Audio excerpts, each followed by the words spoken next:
একজন আমলা, কিন্তু পেটটা এক। ধমক দিচ্ছেন, এখানে কথা বলা যাবে না।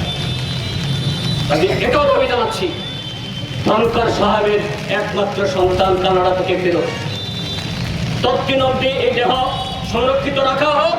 এরপরে নিশ্চয়ই তার দেহ কবে পোস্টমর্টম হবে, কোথায় সৎকার হবে, এটা বলার মালিক আমরা না, এটা বলার মালিক তার স্ত্রী এবং তার পুত্রের। কিন্তু নাগরিক হিসাবে, দায়িত্বশীল রাজনৈতিক দলের কর্মী হিসাবে এই দাবি আমরা করতেই পারি 44 দফাংশের শর্তে। তার সন্তান কানাডা থেকে না ফিরে আসা অব্দি এই পোস্টমর্টম স্থগিত রাখা হয়, এই দাবি নিয়ে আমরা এসেছি।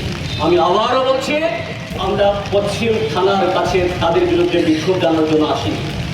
এটা প্রত্যেক পুলিশের একটা অফিস।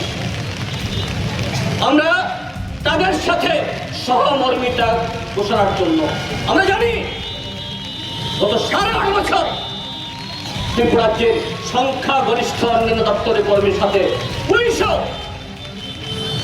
এই অরাজকতা, এরাও এটাকে পছন্দ করেন না। কাজে আগামী দিন রাষ্ট্রীয় দায়িত্ব পালনে তারা এগিয়ে আসুন। আজকে অনুরাগ সাহেব নিজের জীবন দিয়ে আপনাদেরকে দেখিয়ে গেছে, তোমরাও নিরাপদ না, কেউ নিরাপদ না।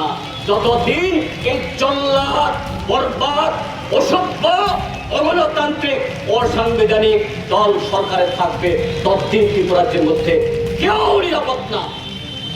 তাদের সেই নিরাপত্তা বিধানের জন্য আগামী দিন সবাই সোচ্চার হন, এই আবেদন রেখে আবারও আজকে এই বৃষ্টি বিজয়ে যারা এই রাষ্ট্রীয় নাগরিক কর্তব্য পালন করতে এসেছেন, সবাইকে ধন্যবাদ।